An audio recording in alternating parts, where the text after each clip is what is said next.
سلطان نورالدین زنگی. زنگی.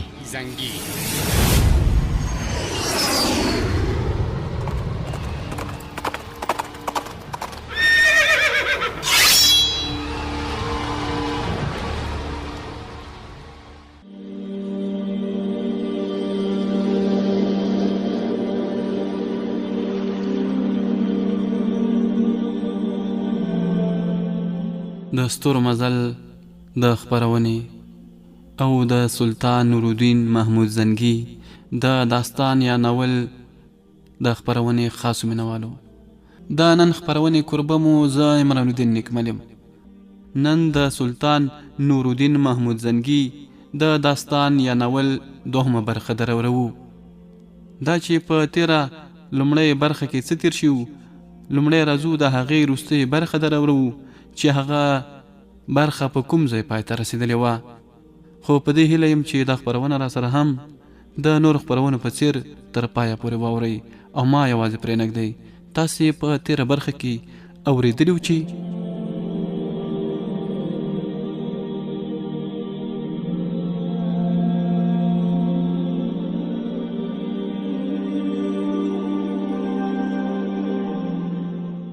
د نورالدین د راپورته کېدو سره سم د غونډې ټول خلک راپورته شول، ځکه چې له یوې لورې هغوی نورالدین د موصل د نوي حاکم په څیر د منلو هوډ کړی و او ترڅنګ یې د اسدالدین شیرکو او نجم الدین ایوب د کارنامو اغیز د همدې کړچارونو له مخې هغوی چې نه غوښتل ودرېږي هم ودرېدل تر څو د دې ورونو عزت وکړای شي.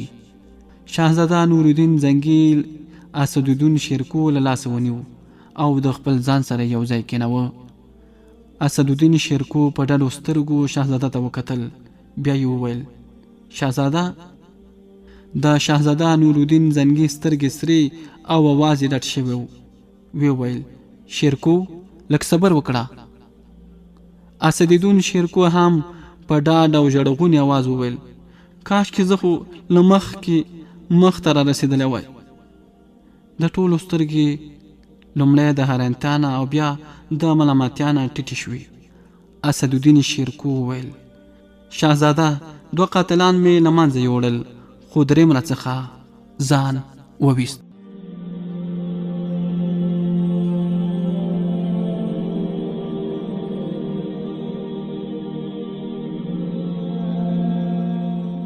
درنو اورېدونکو، تاسې واورېدل چې لومړی برخه په کوم ځای پای ته رسېدلې وه.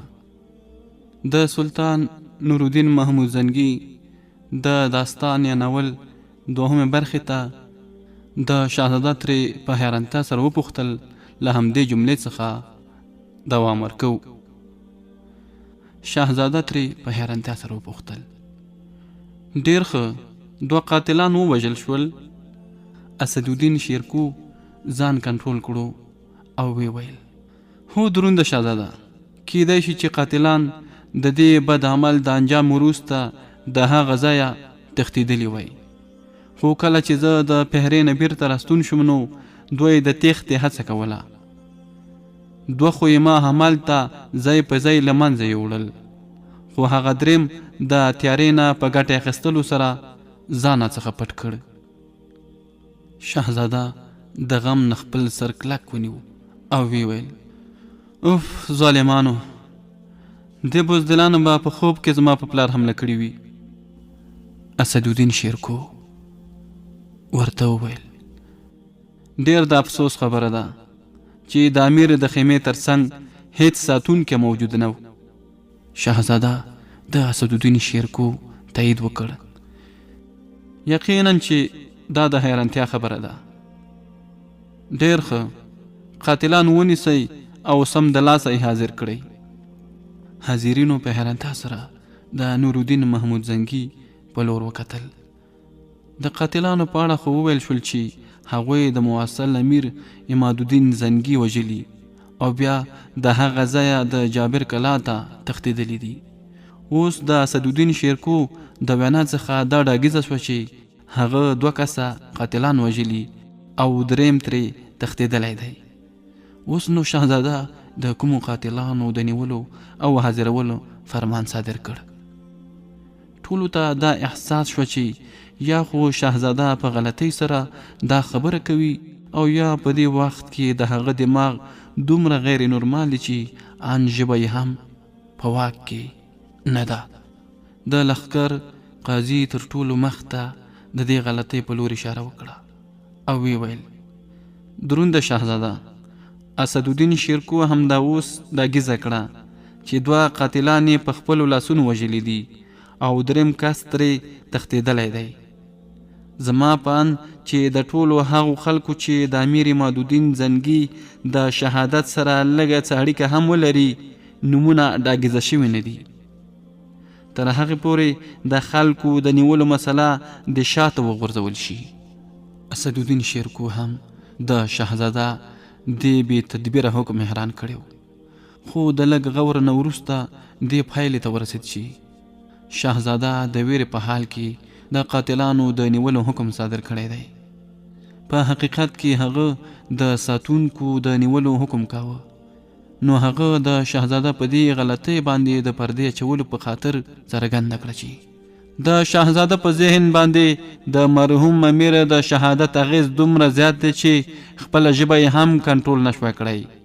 په حقیقت کې شهزاده دا ویل غوښتل چې د امیر په خیمې باندې مسؤل ساتونکي باید ونیول شي او د هغه په دربار کې حاضر کړل شي، خو د غم د ډیرښت په خاطر د محترم شهزاده د خولې څخه د ساتونکو په ځای د قاتلانو لفظ راووت.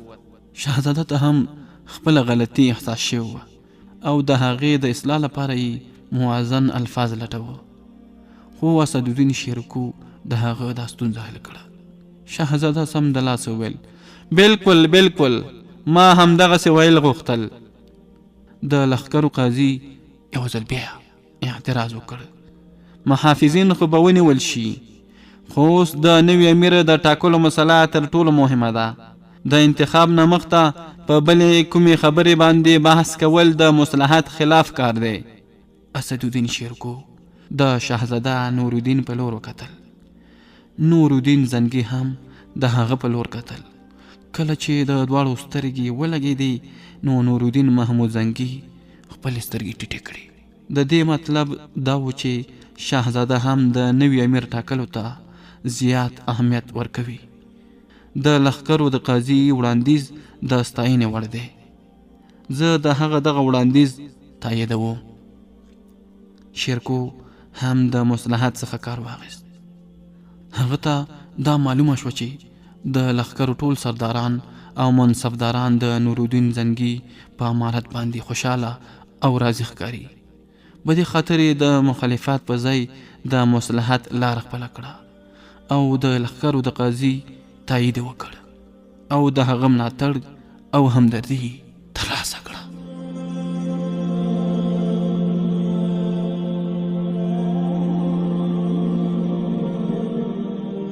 د دې په ځواب کې قاضي په خوله د ځواب ویلو پر ځای شیرکو ته داسې وکتل چې پکې ډیر زیات خلوص او ممنوعیت ځلېده. د لښکرو قاضي په نیولې ژبه وویل زه د شهزاده نورالدین نوم د موصل د نوي امیر په څیر وړاندې کوم. یو امیر د تایید غږ پورته کړ او وی ویل زه د لښکرو د قاضي وړاندیز تاییدوم. یو بل امیر چې ډیر ذات خیاله معلومېده یوه خبره راپورته کړه څوک به وي چې شهزاده نورالدین د مشر په صفت ونه مني. که زما په واک کې وای نو ما به د کوم انتخاب نه پرته د موصل تخت و تاج همدې ته حواله کړی. خو موږ چې په کوم څه خبرې کوو هغه به د څه قواعد او اصولو له مخې وي. په دې خاطر زما وړاندیز دا ده چې موږ تر ټولو د مخه داسې معیار وټاکو چې د هغې له مخې هر شهزاده وتلل شي او هر یو چې پرې پوره وخوت په یو اتفاق هماغه امیر ومنل شي. د لښکرو قاضي دا وړاندیز ونه مانه ځکه هغه لا د پخوا څخه شهزاده نورالدین خپل امیر ټاکلی او په دې اړه د ګڼ شمېر سردارانو ملاتړ هم ترلاسه کړی و. که اسدالدین شیرکو هغه وخت هلته نه وی ورغلی نو د امیر ټاکنه به هماغه وخت ترسره شوې وه. د لښکرو قاضي په ناخوښه لهجې وویل د یوه هېواد د امیر یا پادشاه د ټاکلو معیار د هغه شجاعت او وړتیا ده. اعتراض کوونکي که وغواړي نو کولی شي زموږ دغه بهادر شهزاده په همدې معیارونو وتلي. اسدالدین شیرکو د موصل د دربار په امیرانو او رئیسانو کې تر ټولو زړور مګر لږ ویونکی و، خو په ډېرو وختونو کې به یې داسې خبره کوله چې د آخري خبرې په څېر به منل کېده. هغه په خبرو کې مداخله وکړه او ویې ویل د لښکرو قاضي صحیح خبره وکړه.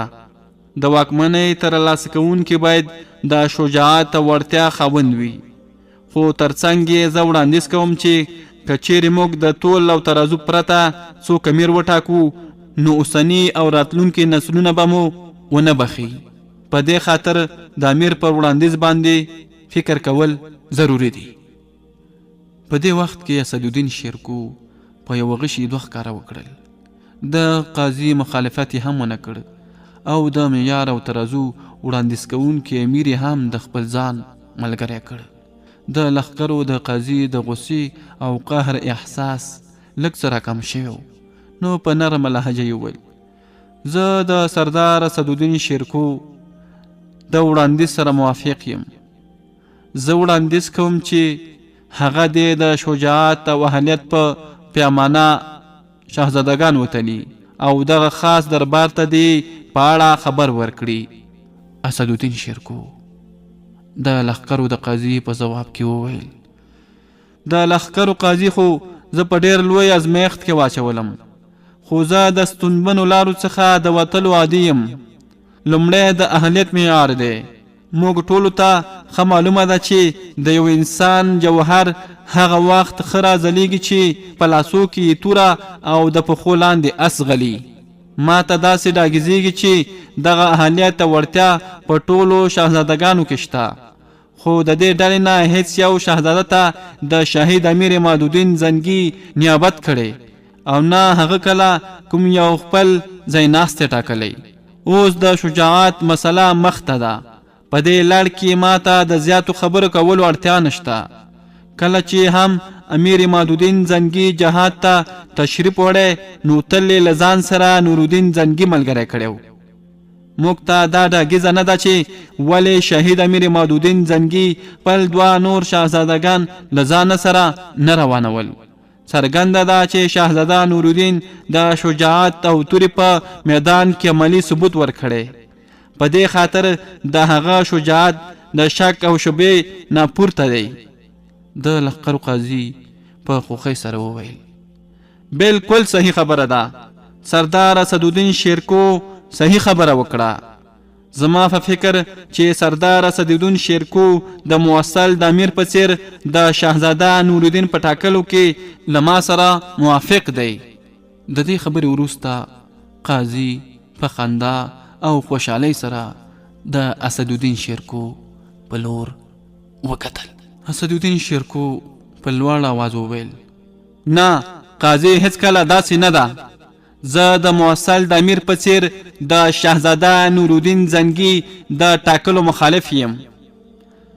د داسې ټاکنې څخه به د اور او وینې لوبه جوړه شي او زموږ ټول سلطنت به له ځان سره لاهو کړي. د لښکرو قاضي په ډېره حیرانتیا سره اسدالدین شیرکو ته وکتل.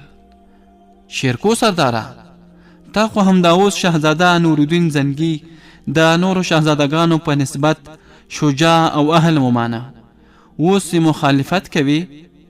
دا راته ووایه چې په زړه کې دې څه دي؟ اسدالدین شیرکو ورته ځواب ورکړ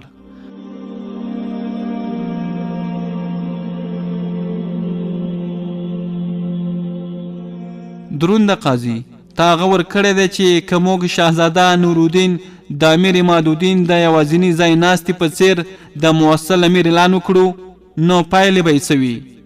همدا اوس په موصل کې شهزاده سیف الدین قاضي موجود دی. ترڅنګ یې کوچنی شهزاده قطب الدین هم شتون لري. د سلطان مرستیال زین الدین علي کوچ یو ډېر مهم سردار دی. دغه د ملاتړ د ترلاسه کولو پرته د موصل د امیر ټاکنه بې معنا کار دی. د دغو لښکرو پرته چې همدا اوس د جابر کلا کله بنده کړې ده، نو ټول لښکر هلته په موصل کې ځای په ځای دی. د دې حالاتو په رڼا کې د شهزاده سیف الدین غازي لاس پر موږ باندې دروند دی. شهزاده نورالدین محمود زنګي او نور سردارانو د اسدالدین شیرکو خبرې په ډېر غور سره واورېدې. داسې معلومېده چې شهزاده تر اوسه پورې په دې خبرو غور نه و کړی، خو د اسدالدین شیرکو د خبرو په اورېدو سره یې غوږونه خلاص شول او ناهیلي شاته شول. د لښکرو قاضي اسدالدین شیرکو ته په قهر شو او په قهر یې ورته وویل: د سردار اسدالدین شیرکو د خبرو څخه معلومیږي چې هغه دلته د شهزاده سیف الدین غازي وکالت کوي او غواړي چې موږ د شهزاده سیف الدین غازي تر مخ وسله کیږدو او د هغه غلامي ومنو.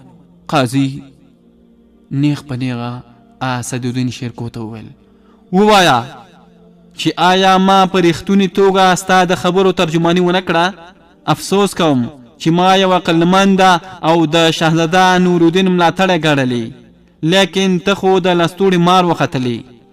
خو زه لږ تر لږه د امیر په څیر د شهزاده سیف الدین غازي منلو ته تیار نه یم، که څه هم په دې لار کې زما ژوند هم له منځه ولاړ شي.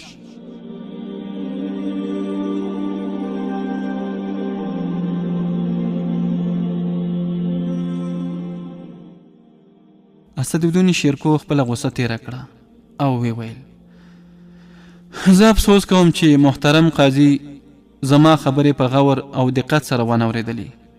ما د چا وکالت نه دی کړی او نه زه د شهزاده نورالدین د وفادارۍ د نه کولو تصور کولی شم. خو زه د دې خبرې سخت مخالف یم چې شهزاده نورالدین د موصل د امیر په څیر وټاکل شي او د مسلمانانو هغه لښکر چې شهید امیر عمادالدین زنګي د کلونو ستونزو او زحمتونو وروسته جوړ او د عیسویانو په خلاف یې د جنگ لپاره تیار کړی په دوو برخو ویشل شي او بیا دواړه برخې په خپلو منځونو کې په جنگ کې راښکیل شي. شهزاده سیف الدین به په هیڅ صورت د واک تسلیمېدو ته غاړه کېنږدي. په دې خاطر موږ دې ته اړ یو چې د موصل د امیر سیف الدین غازي په څیر د شهزاده نورالدین محمود د اعلان په وخت په موصل کې کومه جګړه منځته رانشي.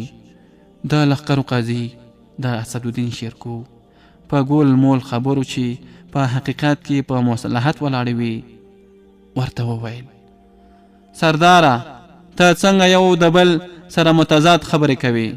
له یو اړخه غواړي چې د شهزاده نورالدین زنګي سلطنت اعلان کړي، خو د بل اړخه وایي چې د موصل سره به جنګ جګړه مخته راشي. آیا ته غواړي چې په یو وخت کې د موصل د سلطنت امیران دوه کسان وي، یو شهزاده سیف الدین غازي او بل شهزاده نورالدین زنګي؟ د لښکرو قاضي داسې هم شنیده، خو د لښکرو قاضي اسدالدین شیرکو مخکې خبرې ته پرې نه ښود.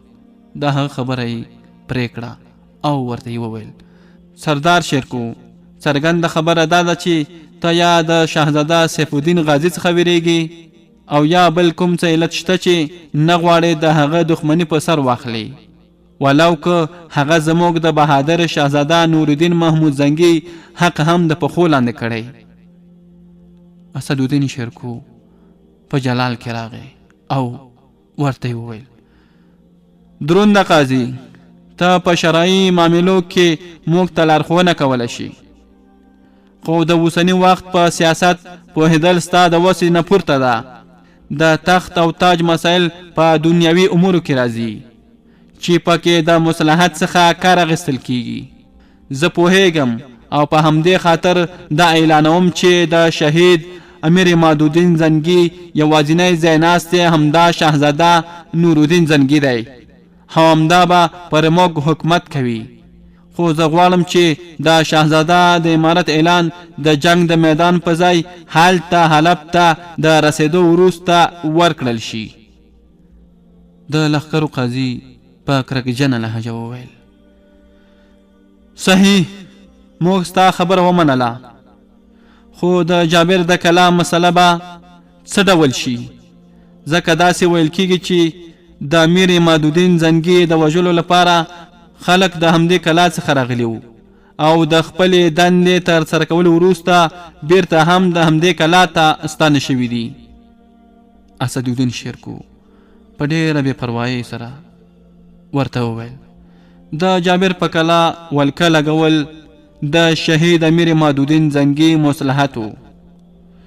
اوس چې امیر عمادالدین زنګي شهید زموږ ترمنځ نشته نو د هغه د مصلحتونو پسې منډې وهل ناپوهي ده. اوس موږ باید د هر ډول جنگ څخه ځان په څنګ کړو او خپل توان سره را یوځای کړو. که چیرې د کومې لارې د کلا د خاوندانو سره سوله وکړل شي نو دا به زموږ لپاره ګټوره وي. موږ ته به یو نوی توانمنده دوست ترلاسه شي. د لښکرو قاضي غوښتل نور څه ووایي، خو شاهزاده نورالدین زنګي هغه ته د چوپتیا لپاره اشاره وکړه. زه د اسدالدین شیرکو د صلاح او مشورې سره پوره موافق یم. په لښکرو کې اعلان وکړئ چې موږ حلب ته روانیږو. موږ به د موصل سره دوستانه خبرې وکړو، خو که چیرې اړتیا پیدا شوه نو بیا به توره هم را اخلو.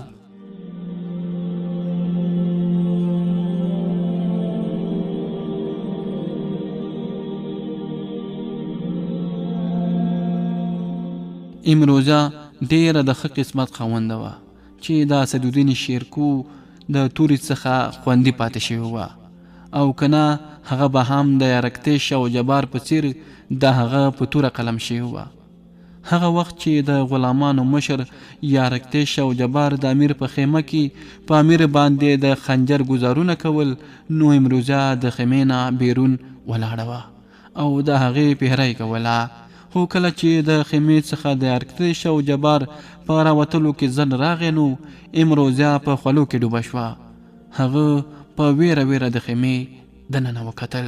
تر مخه د امیر وجود په وینو کې لت پت پروت و او یارکتش او جبار د ویرې نه د خیمې په یوه کونج کې ولاړ وو. د شمعې په رڼا کې د هغوی تورې د خپل امیر په وینه سرې ښکارېدې. یارکتش د امیر په کور کې راستر شوی و او جبار هم د 2 کالو راهیسې د امیر په خدمت کې و. امروزه په لړزېدلي اواز لګیا شوه. دا څه خبره ده؟ دوی ولې بیرون نه راوځي؟ حال دا چې هغه ډاډمنه وه چې اواز د امیر عمادالدین زنګي تر غوږونو رسیږي، ځکه تر دې وخته پورې د هغه وجود سوړ شوی و. د یارکتش اواز د هغه په ستونو کې نغښتی راووت. او له تا سره بیرون څوک دی؟ امروزه ورته ورغږ کړ. هیڅوک نشته، دا ټول ستاسو وهم دی. بیرون راووځئ. ته خو یو ځل په صحیح توګه بیرون هاخوا دېخوا وګوره. د جبار اواز هم لړزې اخیستی و. امروزه ته څرګنده وه چې بیرون هیڅوک نشته او په دې دواړو د وینې هیبت ناست دی. خو بیا یې هم خپل سر د خیمې نه بیرون راوویست. سترګې واړولې راواړولې. هرې لوري ته چوپه چوپتیا وه. د خیمې ساتونکي د پلان سره سم د پخوا څخه د هغه ځایه تښتېدلی و، ځکه هغوی ته د امروزه لخوا د جواهر او طلا ډېر ارزښتناکه هارونه د دې خیانت په مقابل کې د رشوت په توګه ورکړل شوي وو. امروزه ورته یو ځل بیا په ډاډ سره وویل په منډه راووځئ، بیرون هیڅوک نشته. خواجه یارکتش ورته په ګواښمنه توګه وویل ګوره بیرون د چا د پښو اواز راځي. امروزه ته صحیح وګوره چې څوک خو هلته نشته. که چیرې څوک راشي نو موږ به د لیوانو په څیر ووژني. په همدې خاطر درته وایم چې دا ټول ستاسو وهم دی. ژر کوئ راوځئ او که نه. امروزه په خبرو کې ودرېده. یارکتش او جوار په ویره ویره راووتل. ویل کېږي چې مړ کېدونکي ته خپل مرګ په سترګو ښکاري، د جبار پښې ونښتې او ودرېد. ویې ویل د اس د پښو آواز نه دی؟ دا یارکتش او امروزه پښو هم نور کار نه کاوه. هغوی هم تم شول. هغوی هم د آواز په لور غوږونه ونیول.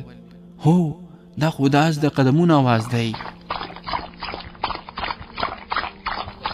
او که څوک په ډېره چټکۍ سره دې لوري ته را روان دی. د امروزه د خولې نه د دې خبرې وتل و چې جبار خپل ځان په یارکتش ور واچوه او د هغه نه یې غېږ را چاپېره کړه. یارکتش وروره، ما خوندي کړه. شیرکو، ما به هیڅکله هم ژوندی پرېنږدي. یارکتش جبار په لاس پورې وواهه او له ځانه یې لرې خلاص کړ او ویې ویل په هوش کې شه بزدله. امروزه د غوسې نه په ځمکه توکاڼې توکړي. ما خو ته زمری ګڼلې، خو ته وزه وختې. خو جبار نه بزدل او نه نمک حرام، بلکې هغه د یارکتش سره د دوستۍ او د امروزه مینې بېلارې کړی و. هغه د جنگ په میدانونو کې پوره زړورتیا ښودلې وه. خو کله چې په خپل لقا ولي نعمت باندې د خنجر ګزار وکړ نو داسې ورته ډاګیزه شوه چې شهید امیر عمادالدین ورته وایي نمک حرامه څه کوي؟ د کومې ونې تر سیوري لاندې چې د کوچنیوالي څخه د ځوانۍ پورې راستر شوی هماغه اوس د بیخه باسي او له منځه یې وړې. پلار دې نه و، ما درته د پلار په څیر مینه درکړه. مور دې درڅخه مخ واړوه، خو ما ستا د مور د نشتوالي زغم د خپل سخاوت او کرم په واسطه ډک کړ. اوس ته پر ما لاس پورته کوي، په خپل پلار او په خپل مور او په خپل محسن.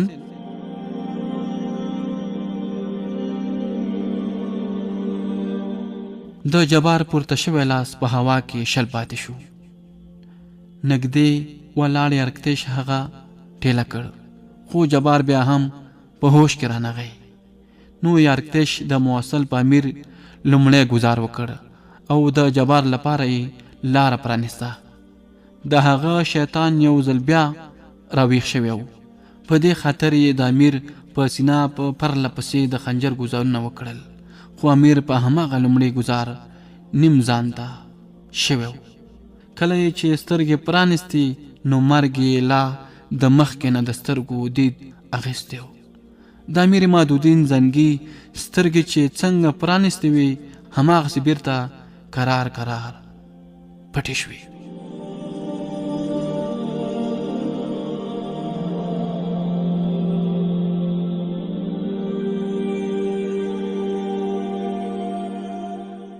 د شریعت غږ راډیو درنو اوریدونکو او د ستوري مزل د خپرونې خاصو مینوالو، دا وه د سلطان نورالدین محمود زنګي د داستان یا ناول دوهمه برخه. دا چې د یاد داستان په درېیمه برخه کې له کومو پیښو موضوعاتو او سکالو سره مخ کیږو تر هغې پورې درنه زه عمران الدین نیکمل اجازه غواړم. تاسې چې هر چېرته یاستئ خوشحاله او سوکاله ژوند ولرئ، خو موږ در سره هم په دعاو کې یاد ساتئ.